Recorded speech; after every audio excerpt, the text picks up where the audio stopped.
What's up, everyone? Welcome to today's video. Welcome to the Video Game Fight School channel. Thank you very much for tuning in. We've been talking a lot about Matt Piscatella, his data sets, and how gamers are in a position where they're not really buying these games, And I think what's going on is a lot of gamers are bargain gamers. They won't say that out loud, especially in the whole console conversation. But in reality, that's exactly what most gamers are doing. They'll make fun of people that use services like Gamepass. And I've seen this stuff, Poor Pass, Rent Pass, blah, blah, blah. They'll disparage people. But then when the data came out that, by the way, only 4% of gamers, and like Matt Piscatella said, he said, most of you watching this show, he literally basically pointed that data set at the audience and said, about 4% of you in terms of the gaming conversation are buying more than one game every month. 12% are buying one game every 6 months. That is crazy. So an audience member asked me and said, let me ask you something, VG. Do you buy the games you play, or do you play them more on Game Pass? It's a very good question. So let me go ahead and answer from the realistic perspective. Number one, I'm that gamer that's probably buying one game every 6 months. I'm not so interested in throwing money at developers and publishers. I'm not that interested in doing it. But keep in mind, though, that I'm also that gamer that's looking out for deals. And anywhere that I can find a good deal in gaming, I'll have my eyes on there. So already in calculating the deal that Game Pass offers, it already suits what I'm looking for in terms of a proposition. Somebody who likes to tinker, experiment, check out what's going on. I like the Game Pass proposition because it really does provide that for me.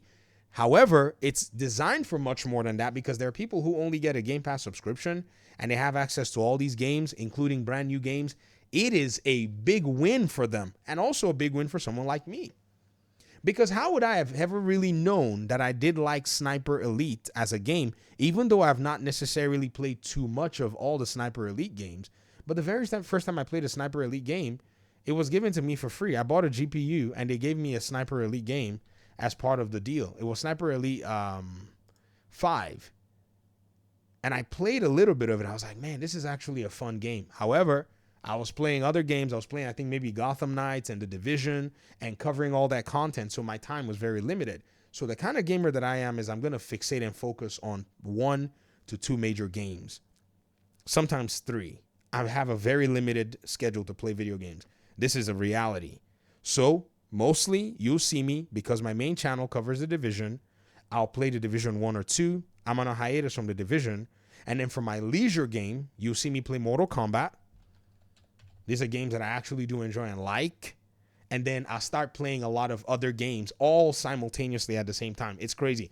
This is why Doug Dark, when he did he said he was going to do the backlog challenge, I laughed and said I can't do that because let me show you all the games I'm playing simultaneously. Sifu, I'm playing simultaneously. Castlevania Lord of Shadows, I'm playing simultaneously. The first one, I'm playing Nier Automata. This I discovered via Game Pass, by the way. I'm playing that simultaneously. What other game am I playing? Dragon's Dogma 2. I'm trying to get through this thing little by little. I mean, it is insane the number of games that are here and the amount of time that we don't have to play them. Does that make sense? Many people say, "Oh man, you make a lot of videos. You even play video games?" Yes, I do. All these videos, ladies and gentlemen, that I'm putting out, this is literally 1 hour worth of work. This is not I don't edit the videos. It's not like I'm making videos like other YouTubers out there where I have to spend a whole day editing or 2 days editing. I've done that before. I've done edited videos and I've seen a lot of, success doing them. Don't get me wrong. They're fun to do, right? But at the end of the day, I prefer to do these conversational pieces because the gaming industry changes way too fast, and I just cannot keep up with that. If you actually go ahead and think about it. So let's just say, for instance, how do I even show this to you guys? There we go. Let me show y'all. I mean, some people probably don't. Yeah, I've done some. I mean, look, I can't believe it myself. Yeah. when the Division first came out and everybody was interested in the game, and I was making a lot of the videos that I edited. In some cases, I edited some I didn't edit some. I noticed that there was a huge boost, but in doing my own, testing, I found that at the end of the day, edited versus unedited videos for me on my channels, YouTube didn't necessarily care. It had too many things that factored in. So I was like, well, I'm just going to basically make my videos like a conversational video where it's a regular guy. And, it's like you're sitting and just having beers with your buddies and just talking about stuff. That's the approach that I decided to use. I could cut up a video, man. I mean, I have. If you want to rate the cut, go for it.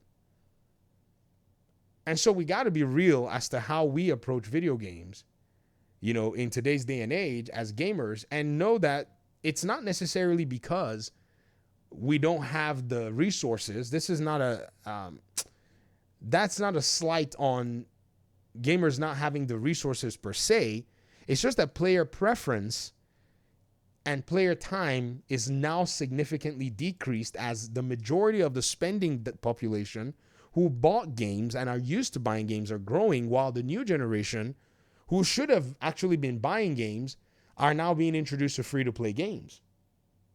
Does that make sense? So you think about the 20-year-old, the 20, 21, 22, 23, 24, 25-year-old, even some older demographics within our own genre, or our own, I say genre, within our own, cohort, who play similar genres of games. We've all been exposed to free-to-play games.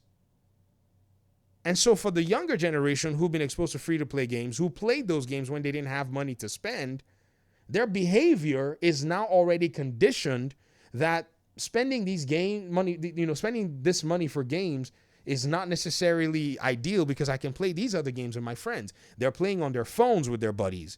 They can get in on Roblox with friends, not need a console, not need a dime, just a charger and an electrical power source. That's all they need. And they're already in gaming. We were used to, come back home, crack a beer open, get into voice chat with the boys, and cut it up while we go ahead and play and beat bad guys in the division. It's a different life. It's a different framework. It's a different mindset, if you understand what I mean. So we really have to, lean into the kind of gamers that we are and understand that the market is no longer designed around us anymore. We peaked in like 2017, 2018. That's when our demographics peaked. That's when we went crazy. Since then, it's been, different rise and falls in terms of us seeing the games that we usually like playing surge and become, and be taken and carried into the top sold games or whatever it is. That's pretty much it, because a lot of our little vices, because while we were at it too, don't get me wrong, while we were at it and still, playing all these single player games, we had our side FIFA. We had our side Call of Duty. We had our little games. Even though they weren't free to play, we were still engaging in these live service games little by little. Our kids saw us playing these games. They walked past the living room. This, Dad, what are you doing? What's Dad doing? They found out that that's what we were playing. And now, as they're growing up, they're looking at games of that nature as well. So we created basically this monster in different ways that was actually handed to us. Now think about it. Do you know how many YouTubers have actually come out here and they basically, picked up a controller, they put their, their kids and say, I'm playing this game with the kids. Look at the games that they're playing with their kids. Look at the games that they've introduced their kids to. There's a behavior that's being taught.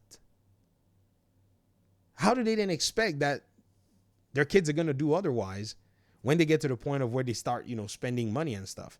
Perhaps they may entertain spending money on these games, but at that point, they're just like us, where they're working to earn a living and they don't really have time to put into these games. And so backlog pile up. So once they realize backlog is piling up, what do? They start waiting for sales and offers, because they're like, if I pay $60 for this game, what is like this game? I bought this game at launch. Look at where I am still at the game.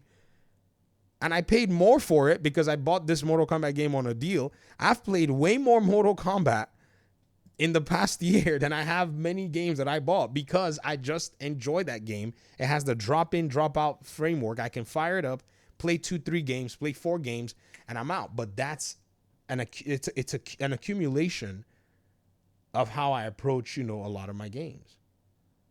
So thanks for the question. I really appreciate it. It's one of those things that's actually very interesting to talk about. And at the same time, I'm still playing old games too. That's another thing too, because sometimes I look at the library of new games. I'm like, man, have you ever been overwhelmed? You're like, where do I start from? Crap, where do I start from? Like you said, where do I start playing from? And you're just overwhelmed. You just go back to your Arkham City, Arkham Knight, Arkham Origins. And I enjoy these games because they also have that extended piece of them too, where you can jump into the combat maps, the stealth maps. Those things are very powerful in terms of a game having that extra content at the end, because a gamer may not have dedicated time to put into all these titles and still maintain a life outside of gaming, because we have a life that is not gaming related. Something very critical that a lot of times we fail to realize. And I said it's not because the funds are not there for many gamers. It's just because we got so much stuff to deal with. We got so much stuff to deal with. And I haven't even shown you my Ubisoft library. Yes, I got one of those too. With Ubisoft games, almost all the Assassin's Creed games are sitting in there. I haven't shown you the rest of my Epic Games library. It's insane, bro. There's no need to even bother with all that, because, again, that doesn't even need to be spoken in this particular conversation. So Game Pass, and I know exactly what you were getting at, and in conclusion of this video, Game Pass is just one piece of the puzzle where a good deal is being offered. And in the event that solid games that I'm interested in show up, I want to have access to them without the commitment of $60. I have tried a good number of games in these last few months. I beat Jedi Survivor on Game Pass using the Xbox console because the PC version here is still the same PC version that I bought that I couldn't beat because the performance was bad. It's okay. I went back and downloaded it. Some of you said download it again and see how it works. I'm going to try one more time. But again, I already beat it. I played Indiana Jones to the extent that I wanted to. There was a boss fight that I was like, I'm not interested in this boss fight. I like the game though. So hopefully I'll come back to it and try to beat it. Got to play some Starfield. Got to play some Call of Duty. I hadn't played in a long time. Right? And I'm looking forward to maybe trying Doom. I've never tried Doom before. I had people recommend it and all that. Who knows? South of Midnight, maybe a little bit. I don't know. I don't know. But it's nice to be able to have a library of games that's just serving you. It's a service. It's like Netflix. Do I watch all the stuff that's on the Netflix subscription? No. Some of them I scroll through and I'll never touch. Same with Game Pass. And if I like it, the fun thing about Game Pass is if you like the game, you can just simply come back to the game and click buy.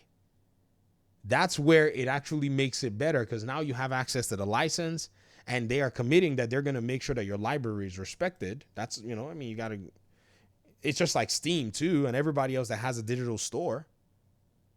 Or they refund you your money if they decide that they're going to pull the stuff off and they're going to take the license back if you've not violated your license terms. If not, big fat lawsuit. And so that should be very interesting. All right, I'm out. Thanks for watching the video, guys. Appreciate y'all so much, and hopefully we'll talk pretty soon in another one. Peace out.